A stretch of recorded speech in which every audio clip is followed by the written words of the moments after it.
On this Thursday night, a tireless Montreal marathoner's final journey. His powerful last tribute to Terry Fox. When is it going to happen?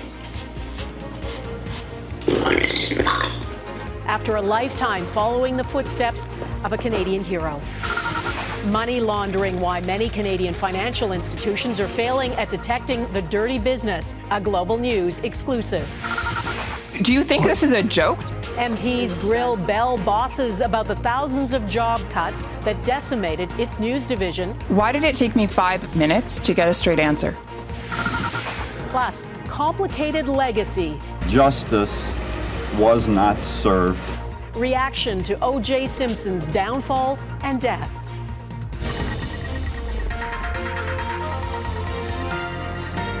Global National with Donna Friesen. Good evening and thanks for joining us. O.J. Simpson, whose murder trial captivated the world back in the mid-90s, has died of cancer. We're going to get to his story a little later, but we want to start by telling you about a Canadian man who made a remarkable contribution to cancer research in this country, inspired by a Canadian hero. His name is Eddy Nolan. For 43 years, he has been running the Terry Fox Marathon of Hope.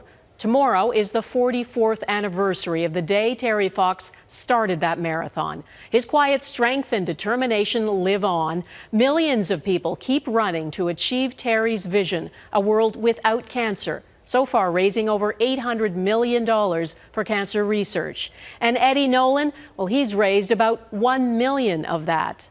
Now, he's run out of road. And as Mike Armstrong reports, is planning a dignified death.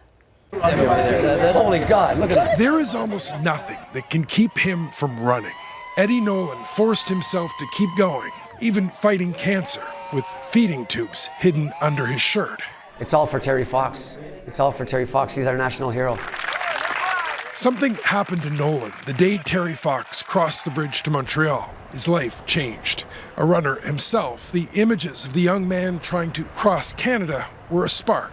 I gotta put number 41 on. They would drive Nolan to participate in every Terry Fox run for 43 years. Cancer didn't stop him the first time. 2011, when I was diagnosed, I still kept going. I said, as long as my legs could move, I'll be at the runs. I'll be there. Well, Nolan has reached the point where those legs can't quite get him there any longer, and a recent surgery has left him in constant pain. Nolan has decided he's run far enough. It's like Terry Fox once said in 1980, somewhere the hurting must stop. And I want mine to stop. The 2023 Terry Fox run was Nolan's last. He set up a medically assisted death. Word of that decision reached the Fox family, and a letter arrived this week written by Terry's brother. If you're ready, you have run with Terry, and for him, for 43 years, it is now your turn to rest. Hi, Eddy! Nolan worked for decades as a school janitor. Morning, guys. But also as an inspiration. I mean, he's what you can call a hero, basically. All right. As he nears the finish line, Nolan is focused, he says, on wonderful memories. The work he's done and the 29 years he shared with his very proud wife, Mary. This is why, when it's going to happen, I'm going to smile. I'm going to smile. Because my life was good. Now, Nolan's final day is set for Friday. All right, come on. April 12th is the anniversary of the start of Terry Fox's run. A final tribute, Nolan says, to the man whose footsteps he's been running in. Mike Armstrong, Global News, Montreal. Canada's financial crimes watchdog has found the vast majority of banking and real estate companies are not adequately following the country's anti-money laundering laws. It sparked calls for greater oversight and higher fines. Global News has been looking into how rules around so-called dirty money are enforced. And Gaviola has this exclusive report. It's widely perceived as financial crime is a victimless crime, but of course it's not a victimless crime. A 2022-2023 report prepared by FINTRAC, Canada's financial crimes watchdog, found that of 237 audited financial institutions, 55% were given a failing grade on complying with anti-money laundering and terrorist financing regulations. This detailed information was obtained through an access to information request filed by Global News. These failure rates are shocking to me. FINTRAC examined banks, credit unions, real estate firms, and securities dealers, which help people buy stocks and bonds, but did not name individual companies. According to FINTRAC, 78% of the financial entities had incomplete or no anti-money laundering policies and procedures. 84% of money service businesses had incomplete or non-existent processes to detect dirty cash. In his book, Dirty Money, Christian Leuprecht's research shows Canada is a haven for financial crimes, including money laundering, the process used to disguise the source of money or assets that come from illegal means. Criminals rely on laundered funds to feed activities like corruption, fraud, human trafficking, terrorism, and dealing drugs and firearms. Enforcement is supposed to incentivize firms to comply.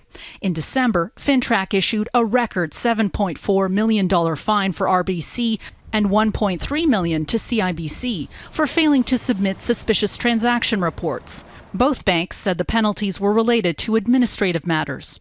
RBC said there's no connection to money laundering or terrorist financing offenses. You think about this in the context of $1 billion in profit every quarter. This is not dissuasive. FINTRAC pointed Global News to a statement that money laundering fosters corruption and leads to the erosion of public institutions and the rule of law, lower government revenues, and a loss of credibility and influence internationally. FINTRAC says it's actively stepping up enforcement, noting it handed out 12 penalties for violating anti-money laundering laws over the past year, an increase of 100%.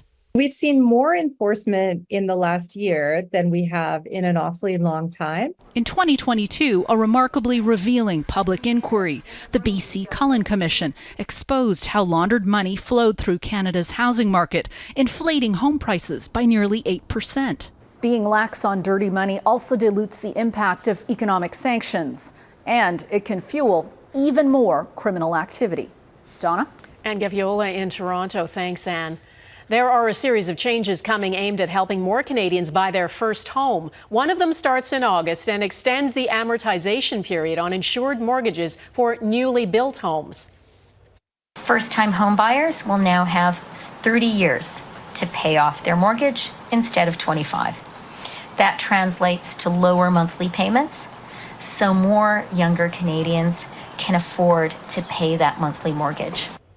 A longer amortization, though, does mean you pay more interest over the life of the mortgage. The government will also allow first-time buyers to withdraw up to $60,000 from RRSPs to buy a home, nearly double the previous limit. And people who have made RRSP withdrawals for that purpose since January 2022 and those who do so through 2025 will have up to 5 years to pay it back rather than 2 years. In Ottawa, the head of Bell Canada was ordered to appear before a parliamentary committee to answer questions about that company's largest layoffs in decades. The loss of thousands of jobs dealt a major blow to newsrooms across this country and led to the loss of multiple radio stations and television newscasts. Eric Sorensen reports on the combative exchanges and the accusations of greed. And thank you, Mr. Bibic, for being here. After previous appearances were put off, the Canadian Heritage Committee issued a summons to the head of Bell Canada to explain why its parent company, BCE, had to lay off several thousand workers in the last year, a company worth $40 billion that receives hundreds of millions from the government. Yet, this is a company that just laid off 6,100 of those taxpayers. Is that justified? I would think that we'd want strong Canadian companies that can continue to employ tens of thousands of Canadians. We employ 40,000 Canadians with good paying jobs. When you eliminate jobs across this country, particularly of journalists in small communities, how do you expect those communities' voices to be heard? Mirko Bibic says the company is spending more and hiring more journalists than ever before. As for the layoffs, we complied with all the requirements with respect to federal labor laws in this respect. It became contentious when it took several minutes for the witnesses to explain clearly the notice given to government for the layoffs. Do you think this is a joke? Do you enjoy wasting my time? Roughly 4,800 jobs. Layoffs at Bell's CTV network threw some of their most experienced journalists out of work, knocked TV news programs off the air, and prompted a sell-off of dozens of radio stations, many in BC, causing an uproar. The fact that they cannot find it possible, with all of their MBAs, to operate a few local news stations. And we need a level playing field. While Mirko Bibic may be a visible corporate symbol of job cuts in the news business, Bell's layoffs are a symptom of wider losses in Canadian journalism, from international news to small-town City Hall, as advertising dollars have fled to major social media companies. I don't think there's a rosy outlook for journalism in Canada. This former journalist and public policy expert says Bell can't be blamed for wanting to cut losses, but adds there is a need for innovation in journalism in this country. It's not a viable business for a lot of organizations, large and small. If Canadians want news about Canada, about their own country, we're going to have to figure out answers to this, which might include public money as we have, but which will include innovation as well. Innovation and new models, says Ed Greenspan, to incentivize a new era in journalism in Canada, because he says without news coverage and without Canadians being informed, democracy cannot work in this country. Eric Sorensen, Global News, Toronto. In the Middle East, trucks carrying life-saving food and medicine entered Gaza through the Rafah crossing today. Israel says it's also building a new land crossing from Israel into northern Gaza to help the flow of aid to areas difficult for trucks to access now. A severe shortage of food, water, and everything else has left Palestinians in Gaza facing famine and disease. Getting aid where it's needed can be dangerous. UNICEF is the latest group to sound the alarm. It says a car in an aid convoy in Gaza came under fire on Tuesday. The vehicle, it says, was in a busy holding area near an Israeli checkpoint. UNICEF workers were on an approved mission to deliver supplies to northern Gaza. It's unclear who fired the shots.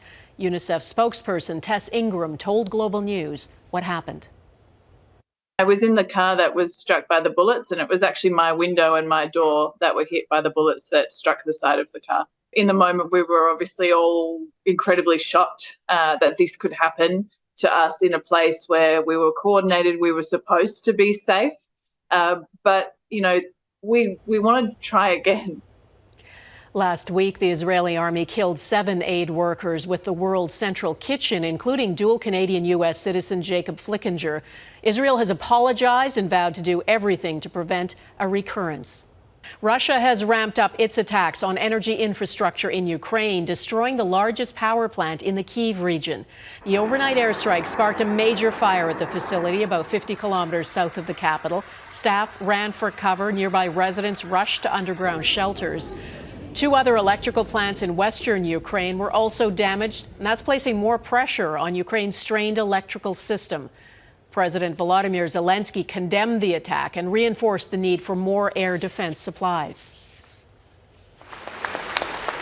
And after months of delays and amendments, Ukraine has passed an unpopular new bill that will increase troop numbers. It will give the government more power to mobilize civilians for war by boosting pay and allowing some convicts to serve. The legislation does not include severe punishment for draft dodging. It does make wartime military service open-ended, which is sensitive for many Ukrainians.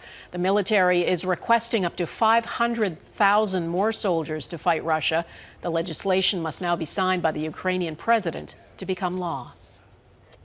In Vietnam, a real estate tycoon has been sentenced to death in that country's largest ever fraud case. 67-year-old Trong My Lan was found guilty of embezzlement, bribery, and violations of banking rules. Prosecutors say tens of billions of dollars were stolen. She has been ordered to return $27 billion. Some believe the death penalty is the court's way of trying to encourage her to return the money. The harsh punishment is part of a years-long crackdown on corruption by Vietnam's communist government. HR complaints and major funding cuts. Coming up, the struggles for Canada's top advocacy group for Indigenous women.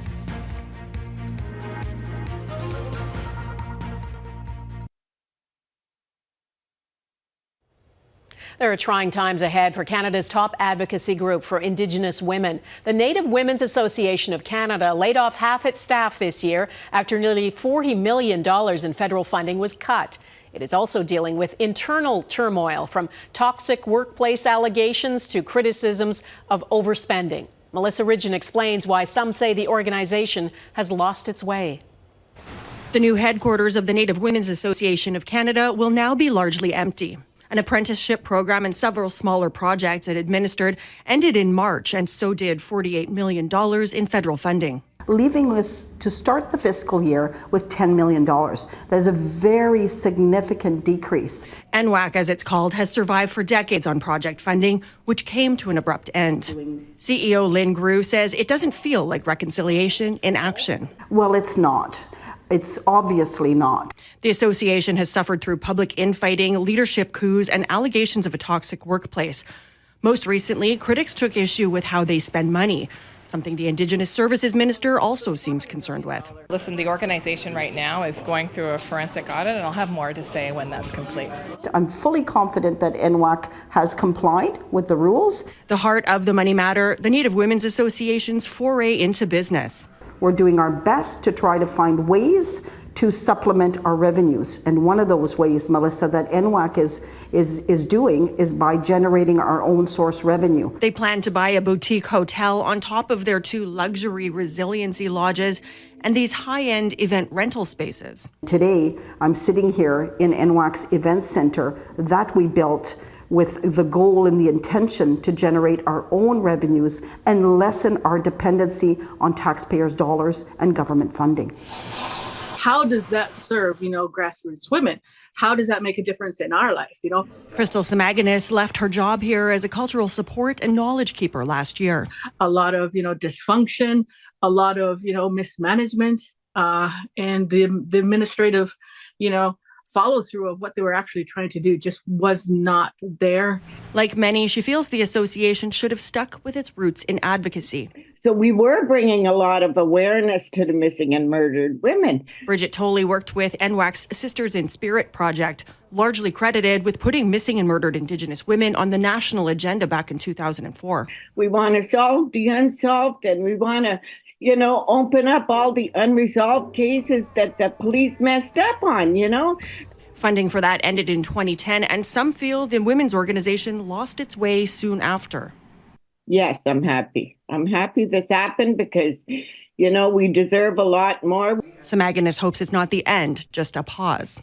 Oh, no, there should be a fixing. There should be, like I said, Indigenous engagement, meaningful Indigenous engagement. It's in the hands of Ottawa to determine if NWAC gets that chance. Melissa Ridgen, Global News, Winnipeg. Ancient artwork ahead, the stunning frescoes uncovered in Pompeii.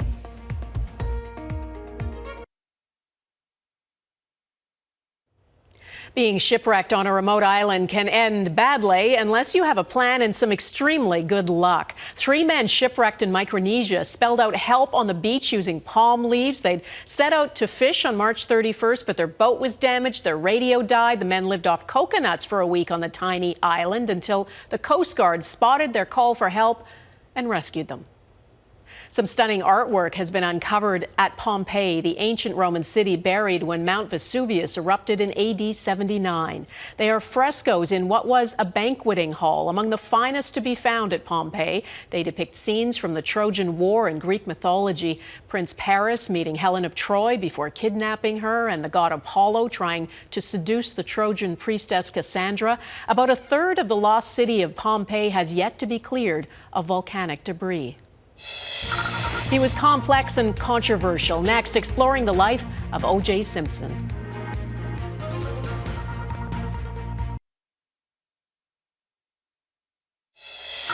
O.J., you were a man, you are a man, be a man, turn yourself in. That was the start of one of the most watched live events in TV history. O.J. Simpson in the back seat of his friend's white Ford Bronco, a gun to his head, threatening to kill himself as he ran from the law in L.A. He'd been charged with murdering his ex-wife, Nicole Brown Simpson, and Ron Goldman days earlier. Simpson did finally surrender, and his trial was broadcast live on TV, too. Well, his story is now over. Simpson has died of cancer at the age of 76. Mike Drolet looks at the mark Simpson made. O.J. Simpson broke tackles as a Hall of Fame football player before breaking through into corporate America. Nobody does it better than her. He was charismatic, one of Black America's crossover stars of the 1970s, famously saying, "I'm not black, I'm O.J." In a way, he was saying, I don't need to limit myself to just one segment of the population. I could be for everyone. And as you can imagine, Black people didn't really take that very well. And most Black people by the 1980s really didn't like OJ. He was considered a sellout. Like, he had sold out the culture, he had sold out the race. But that all changed in 1994 after his infamous Bronco freeway chase. He became a daily fixture on TV, accused of the murders of his ex-wife Nicole Brown Simpson and her friend Ron Goldman. The trial of the century and the bloody glove that didn't fit Simpson's hand played out as theater. If it doesn't fit, you must acquit. And he was acquitted, much to the chagrin of the Goldman family. Justice was not served. The Goldmans would ultimately sue Simpson in a civil case, winning a $33 million judgment. After learning of Simpson's death, Fred Goldman bluntly said, "It's no great loss to the world." 13 years to the day after his murder acquittal, Simpson was back in court on a robbery charge. I didn't know I was doing anything illegal. He would serve 9 years in jail, yet never admitted wrongdoing or culpability for the theft or the murders, although he did write a book called If I Did It, which described how he would have committed the murders if he had done it. He spent his last months fighting a losing battle with cancer, yet publicly at least acted like he was winning. My health is good. I'll be back on that golf course, hopefully in a couple of weeks. O.J. Simpson, who led a paradoxically complicated life, was 76. Mike Drolet, Global News, Toronto. That is Global National for this Thursday. I'm Donna Friesen. Tonight's Your Canada is the South Saskatchewan River in Saskatoon. Thanks for watching. For our NASA, we'll be at the Anchor Desk tomorrow, and I will see you again next week. Bye-bye.